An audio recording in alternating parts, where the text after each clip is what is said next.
என் நெஞ்சில் குடியிருக்கும்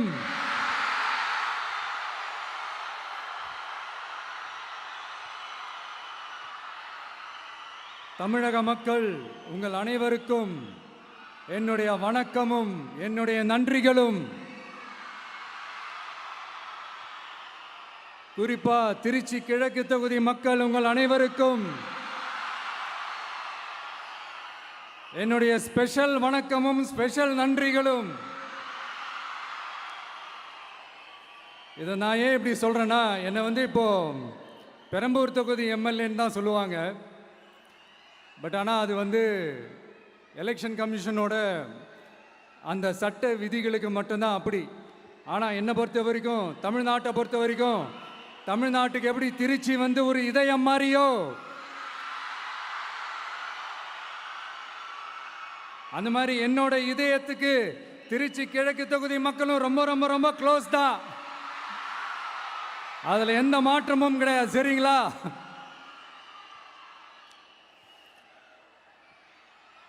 ஆட்சிக்கு சில வாரங்கள் கூட ஆகல. 6 மாசம் அமைதியா இருப்போம்னு சொன்னவங்களாம் 6 நாள் கூட அமைதியா இருக்க முடியல. ஆட்சிக்கு அரை மணி நேரத்திலே ஆரம்பிச்சிட்டாங்க. பாவம், ஒரு கல்யாண வீட்டிலலாம் போய் புலம்பிட்டு இருக்காங்க. நான் சொன்னதெல்லாம் நடக்குதா? 1 by 1 எல்லா புலம்பல்ஸும். அது மாதிரி இத்தனை வருஷமா மாத்தி மாத்தி உங்களை ஏமாத்திக்கிட்டு இருந்த இந்த 2 பேரையும் வேண்டாம்னு சொல்லி ஒதுக்கிட்டு உங்களுக்காக உண்மையா உழைக்க வந்த உங்க விஜய,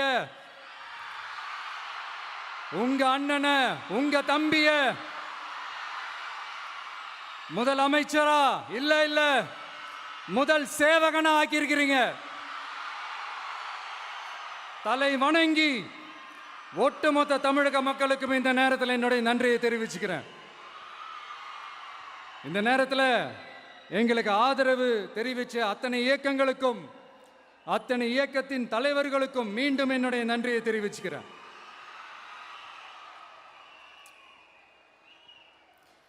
புரட்சி தலைவர் எம்ஜிஆர் அவர்களுடைய முதல் தேர்தலில் கூட இந்த அளவுக்கு ஒரு ஓட் பர்சன்டேஜ் வாங்கலை அப்படின்ட்டு நிறைய பேர் சொன்னாங்க. ஆனால் நீங்கள் டிவி கேட்க அவ்வளோ நீங்கள் ஆதரிச்சிருக்கிறீங்க. நான் எம்ஜிஆர் அவர்களோடலாம் நான் கம்பேர் பண்ணல. எம்ஜிஆர் தான். ஆனால் நாம பெரியார், அண்ணா, எம்ஜிஆர் அவர்கள் வழியில் ஒரு அன்பா உழைக்க வந்த உங்க விஜய், அவ்வளவுதான். 1977 நீங்க போடாத ஓட்டை 2026 நீங்க போட்டிருக்கிறீங்க. என்ன ஒண்ணு, இன்னும் கொஞ்சம் அதிகமா ஆதரிச்சிருந்தீங்கன்னா கொஞ்சம் நல்லா வந்திருக்கும். பட் பரவாயில்ல, ஃபியூச்சர்ல வரப்போற எல்லா தேர்தலையும் உங்களுடைய முழு சப்போர்ட்டை என்னால் வாங்க முடியுன்ற அந்த ஒரு நம்பிக்கை இப்போ என் மனசுல ரொம்ப ஆழமா பதிஞ்சிருக்கு. ஏன்னா நீங்க அமைச்சு கொடுத்திருக்கிற இந்த ஆட்சியில எல்லா நன்மைகளையும் நீங்க கண்கூடா பார்க்க தான் போறீங்க அப்படின்ற அந்த கான்ஃபிடன்ஸும் இப்போ என் மனசுல ரொம்ப ஆழமா பதிஞ்சிருக்கு. யார் எந்த நிலைமைக்கு எந்த பொசிஷன்ல போனாலும் இந்த கிண்டலும் கேலியுமா பேசுறது இருக்கத்தானே செய்யும். நம்மளை பத்தி, நம்ம அரசியலை பற்றி, நம்ம பேச்சை பற்றி இந்த கிண்டலும் கிள்ளையமா பேசிட்டு தானே இருப்பாங்க. அவங்க எல்லாருக்குமே என் சைட்லேருந்து ஒரே ஒரு ரிக்வெஸ்ட், தயவு செஞ்சு நிப்பாட்டிடாதீங்க. தயவு செஞ்சு கண்டினியூ பண்ணுங்க. நீங்க தான் என்னோட எனர்ஜி ஃபோர்ஸ். நீங்க பேசிக்கிட்டே இருங்க, பேசிக்கிட்டே இருங்க, பேசிக்கிட்டே இருங்க. நான் மக்களுக்கு தேவையான நல்லதை செஞ்சுக்கிட்டே இருக்கேன், செஞ்சுக்கிட்டே இருக்கேன், செஞ்சுக்கிட்டே இருப்பேன். அடுத்து இப்போ நம்ம புதுசாக அந்த சூட்லாம் போட்டு வரோம்ல, அதை பற்றி கூட நிறைய பேர், ஏன் நாமெல்லாம் கோட் சூட்லாம் போடக்கூடாதா? அதிகாரம் செய்கிறவங்களும் ஆதிக்க சக்திகளும் மட்டும்தான் கோட் சூட்லாம் போடணுமா என்ன? அப்பெல்லாம் எதுவுமே கிடையாது. நான் என்ன கலர் கலராக போட்டு வரேன், 2 கலர். நம்ம எல்லாரும் மனசு மாதிரியே பிளாக் அண்ட் ஒயிட். எல்லாத்திலும் பிளாக் அண்ட் ஒயிட்டா இந்த விஜய் இருப்பான் அப்படின்னு காட்டுறதுக்கு தான் அந்த கலர். அடுத்து அந்த பிளாக் கூட யாரை குறிக்கும் எதை குறிக்கும்ன்றது நான் சொல்லி தான் தெரியணும்னு அவசியம் இல்லை, அது உங்களுக்கே நல்லா தெரியும். எல்லாத்துக்கும் இப்படி வழக்கம் சொல்லிக்கிட்டு நசன் பேசுகிற டைப்பும் நம்ம கிடையாது. உங்களுக்கே தெரியும், அதிகபட்சமாக எல்லா மீட்டிங்களும் 20 நிமிஷம்குள்ளே தான் நான் பேசியிருக்கிறேன். அதனால் இப்போ மக்கள் என்கிட்ட என்ன சொல்கிறாங்க அப்படின்னா, இந்தப்பா விஜய், நீ எங்களுக்காக உழைக்கிறதுக்காக வந்திருக்கிற, அந்த வேலையை மட்டும் பாரு, உன்னை பற்றி பேசுகிறவங்கள நாங்கள் பார்த்துக்கிறோம் அப்படின்னு சொல்லிட்டாங்க. சரி, ஆனது ஆச்சு. இப்போ என்ன, உனக்கு எதிரிகளே இல்லையா அப்படின்லாம் கேட்டால் அப்படிலாம் நான் சொல்ல மாட்டேன், அப்படிலாம் நான் நினைக்கவும் மாட்டேன், அப்படி நினைக்கவும் கூடாது. இப்பவும் சொல்கிறேன், அரசியல் ரீதியாக சொல்கிறேன், 2 பேருக்கு நடுவில் தான் போட்டியே. ஒன்று இன்னொன்று, எஸ், ஒன்று டிவிக்கு, இன்னொன்று டிஎம்கே. இதுக்கு நடுவில் வேற யாருக்கும் எந்த வேலையும் கிடையாது. ஏதாவது இருக்குன்னு சொல்றீங்க? எலெக்ஷனுக்கு முன்னாடியும் அவங்களுக்கு ஒரு வேலையும் இல்லை, இப்ப எலெக்ஷனுக்கு அப்புறம் சுத்தம். ஆனா இந்த திமுகவும் மற்றும் பலரும் ஒன்னா சேர்ந்துக்கிட்டு இந்த விஜயோட ஆட்சி வந்துடக்கூடாதுன்னு சொல்லி ஒரு கூத்து ஒன்று பண்ணாங்களே, அந்த கடைசி 5 நாள், அடாடாடாடாடா, நமக்கெல்லாம் ஓஹோ இப்படியெல்லாம் கூட நடக்குமோ என்ன கூத்துங்கிறீங்க. ஆனா ஃபியூச்சர் என்னவா இருக்குன்றதை மட்டும் இப்ப நான் சொல்றேன். உங்களுக்காக உண்மையா உழைக்க வந்த இந்த விஜயா, இல்ல இந்த விஜயோட ஆட்சி அமைஞ்சிடக்கூடாதுன்னு தடுக்க நினைச்ச ஸ்டாலின் சாரா, அவ்வளவுதான். இதுக்கு நடுவில் வேற யாரும் எந்த அல்லு சில்லும் உள்ள வந்து நம்மளை தடுக்கிறதோ எதிர்க்கிறதோ ஏதாவது பண்ணாங்கன்னா நிர்வாகம் அதுக்கு பொறுப்பில்லை ராஜா, நிர்வாகம் அதுக்கு பொறுப்பில்லை. ரிசல்ட் என்னவா வரும்ன்றது அது உங்களுக்கே நல்லா தெரியும். நம்மளை ஏளனமா பேசுறதா நினைச்சு அவங்களுக்கு ஆப்பு வச்சுக்கிறாங்க. திமுக நம்மளை தடுக்க, திமுக நம்மளை எதிர்க்க, திமுக நம்மளை அவமானப்படுத்த அத்தனையும் நமக்கு நன்மையே.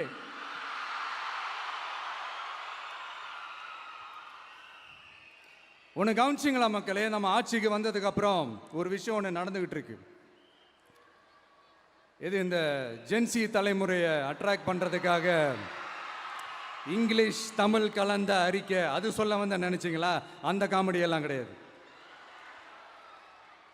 அடுத்து இந்த ரியாலிட்டியை மறந்துட்டு இந்த ரீல்ஸ் போடுறது, அது சொல்ல வந்தீங்களா? அந்த காமெடியும் கிடையாது. இது சீரியஸாக ஒரு விஷயம் நடந்துகிட்டு இருக்கு. முன்னெல்லாம் சட்டசபையில் யார் பேசுனா நமக்கு என்ன, யார் அடிச்சுக்கிட்டா நமக்கு என்னன்னு இருந்த கூட்டம்லாம் இப்போ சட்டசபையில் என்ன நடக்குது, என்ன பேசிக்கிறாங்கன்றது ரொம்ப உன்னிப்பாக கவனிக்கிறாங்க. கவனிச்சிங்களா? திமுக ஸ்டைல்லே சொல்லணும்னா ரீல்ஸ் போட்ட கூட்டம்லாம் இப்போ நியூஸ் பார்த்துக்கிட்டு இருக்கிறாங்க. அதில் நமக்கு சந்தோஷம் தான், பெருமை தான். நம்மளுடைய யங்ஸ்டர்ஸ், நம்ம பெண்கள் எல்லாம் அந்த அரசியல் என்னன்னு தெரிஞ்சுக்கணும், அந்த அரசியல் என்னன்னு புரிஞ்சுக்கணும்னு அப்படி ஒரு விழிப்புணர்வு ஏற்பட்டிருக்கு. அதில் எங்களுக்கு சந்தோஷம்தான். இதெல்லாம் யாரால நடந்திருக்கின்றது நான் சொல்லி தான் உங்களுக்கு தெரியணும்னு அவசியம் இல்லை, அது உங்களுக்கே நல்லா தெரியும். இப்படிப்பட்ட நம்ம தெய்வங்களை, இப்படிப்பட்ட நம்ம மக்களை தற்குறின்றது இன்னமும் சொல்லிக்கிட்டு இருக்கிறாங்க. நான் காஞ்சிபுரத்தில் சொன்னதை தான் இங்கே நான் திரும்பவும் ரிப்பீட் பண்ணுறேன். நீங்கள் தற்குறின்னு சொன்னீங்களே, அவங்க தான் உங்களோட அரசியல் வாழ்க்கையே ஒரு கேள்விக்குறி ஆக்கி இருக்கிறாங்க. கேள்விக்குறி ஆக்கிட்டாங்க, இன்னமும் ஆக்க போறாங்க. அன்னைக்கு நான் சொன்னப்போ சிரிச்சவங்களாம் இன்னைக்கு என்ன பண்ண போறாங்களோ. உண்மையை சொன்னாதான் அந்த கூட்டத்துக்கு கசக்குமே. உண்மையிலே நீங்க மக்கள் மனசை புரிஞ்சு வச்சிருந்தீங்கன்னா நீங்க இப்படி மக்களை தப்பாவே பேசியிருக்க மாட்டீங்க. அது என்ன, அப்புறம் அரசியல் புரிதல் இல்லாம மக்கள் நமக்கு ஓட்டு போட்டுட்டாங்களாம். இந்த கவர்ச்சியில மயங்கி மக்கள் நமக்கு ஓட்டு போட்டுட்டாங்களா? நான் என்ன, சரி விடுங்க.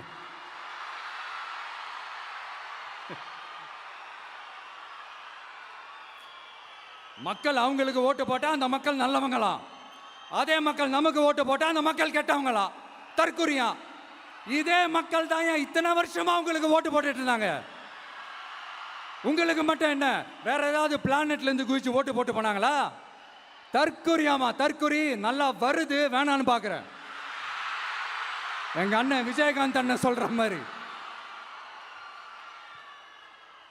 அண்ணா அவர்கள் ஆரம்பிச்ச கட்சியை ஒரு அடிமை கூடாரமா ஆக்குனது யாருங்க சார்? இப்படியெல்லாம் ஆக்கிட்டு உண்மையை சொல்லு உடன்பிறப்பேவா.